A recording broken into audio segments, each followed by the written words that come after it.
इन दिनों बागेश्वर धाम के पंडित धीरेन्द्र कृष्ण शास्त्री की सनातन यात्रा पूरे देश में चर्चा का विषय बनी है। लेकिन अब एक और सनातन प्रेमी समाज सेवी ने सनातन यात्रा का ऐलान कर दिया है, जिसको लेकर ललितपुर में पत्रकार वार्ता करते हुए यह जानकारी दी गई। राष्ट्रीय सनातन सांस्कृतिक संघ के बैनर तले एक प्रेस वार्ता का आयोजन ललितपुर में किया गया, जिसमें संघ की राष्ट्रीय अध्यक्ष हरिप्रिया भार्गव व फिल्म स्टार मुकेश खन्ना आदि ने पत्रकारों को संबोधित करते हुए यात्रा की पूर्ण जानकारी दी।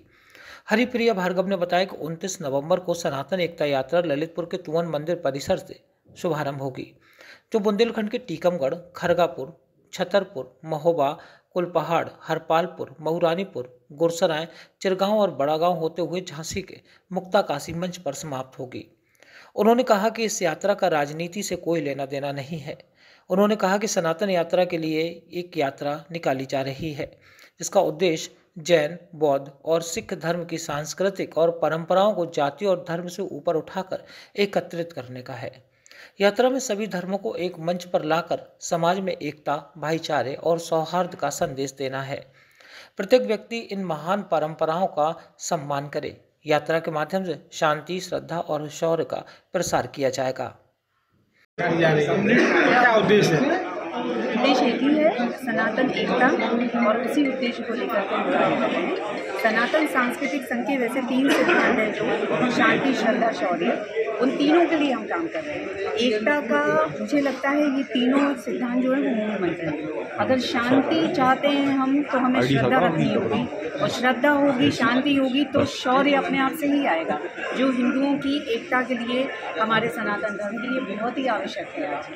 तो इन तीनों उद्देश्यों को लेकर हमारी यात्रा 29 तारीख को, 29 नवंबर को तुवन दरगाह से शुरू होगी और 2 दिसंबर को झांसी मुक्ताकाशी मंच पर समाप्त होगी। मैडम, आज का युवा इसमें हमारा प्रयास है कि सभी लोग इसमें शामिल हों, जो भी सनातन धर्म के लिए कार्य कर रहे हैं।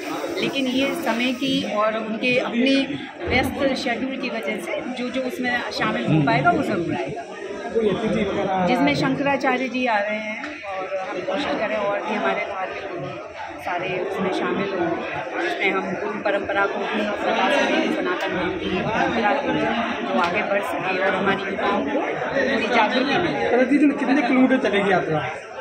ये तो यात्रा में करने वाले 600 किलोमीटर, क्योंकि हम 13 डिस्ट्रिक्ट कवर कर रहे हैं। 600 किलोमीटर प्रतिदिन कितने किलोमीटर? प्रतिदिन 100-150 किलोमीटर का होगा।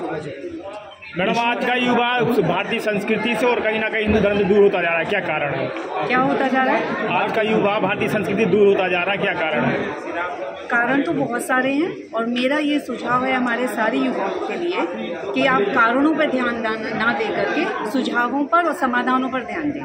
एकता हम लोग दूर हो रहे हैं, इसका तो बहुत सारे कारण हो सकते हैं, लेकिन हम एक हों उसका एक ही कारण है कि हम सबको अपने मन से भेदभाव निकाल देना है। हम कंपटीशन करें तो योग्यता के आधार पे, ना कि हम ये। और आप ऐसे अगर सोचें कि देश में ये हो रहा है, समस्याएं हो रही हैं, तो उनके लिए तो बहुत सारा हमारा पूरा सरकार है, तंत्र है, मतलब उसके पीछे। हम अगर व्यक्तिगत तौर पे अपना योगदान दे सकते हैं, हम समाज को बदल सकते हैं, तो संविधान तो ऑटोमेटिक बदल ही जाएगा। अगर समाज बदल जाए, उसकी विचारधारा बदल जाए। और मुझे ऐसा लगता है कि कानून से ज़्यादा विचारधारा में ज़्यादा पावरफुल होती है, ज़्यादा शक्ति होती है उसमें, जो पूरे देश को, युवाओं को, समाज को एक नई दिशा की ओर ले जा सकती है। बुंदेलखंड क्यों चुना गया? बुंदेलखंड में क्यों? क्योंकि मैं बुंदेलखंड की बेटी हूँ, इसलिए बुंदेलखंड चुना है।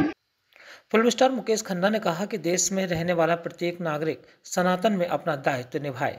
उन्होंने कहा कि यात्रा के माध्यम से हम लोगों को यह समझाने का प्रयास करेंगे कि वास्तविक शांति और धर्म वही है जो सभी जाति, धर्म और समुदाय के भेदभाव से परे हो। जीवन के प्रत्येक पहलू में सत्कर्म और सद्भाव की ओर मार्गदर्शन करें। राष्ट्रीय सनातन सांस्कृतिक संघ द्वारा सनातन धर्म इसकी गौरवशाली परंपराओं को जीवित करना और नई पीढ़ी की पहचान के लिए सनातन एकता यात्रा का आयोजन किया जा रहा है। पहली बार सनातन धर्म की 4 प्रमुख परंपराएं हिंदू, जैन, बौद्ध और सिख एक मंच पर आकर एकता का संदेश देंगी। बाहर के लोगों से लिखा गया, हमारा इतिहास हमें खुद लिखना पड़ेगा। हम खुद नहीं लिख रहे हैं इसीलिए, और मैंने सुना है और मेरी बात भी चलती है, मैं आरएसएस के काफी लोग मेरी बात सुनते भी हैं, मैं भी उनकी बात सुनता हूँ, कहते हैं सर मुकेश जी अंदर अंदर हम सब कुछ करते हैं। मैंने कहा सिलेबस चेंज कीजिए सर, 6ठी क्लास में गीता पढ़ाइए आप, 6ठी क्लास में गीता पढ़ाइए साहब। किसी ने कहा सर बच्चों को गीता कैसे मालूम पड़ेगी, मैंने कहा यही तो बात है, नहीं मालूम पड़ेगी तो माँ बाप से पूछेंगे, माँ बाप को भी शायद नहीं मालूम, कई लोग माँ बाप को गीता भी नहीं हो, वो अपने दोस्तों से पूछेंगे, कम से कम गीता पर चर्चा तो होगी।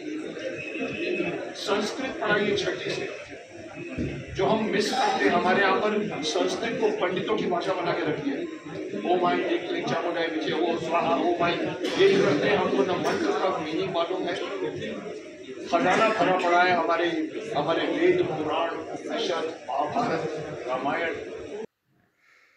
ललितपुर से मनोज जैन की रिपोर्ट।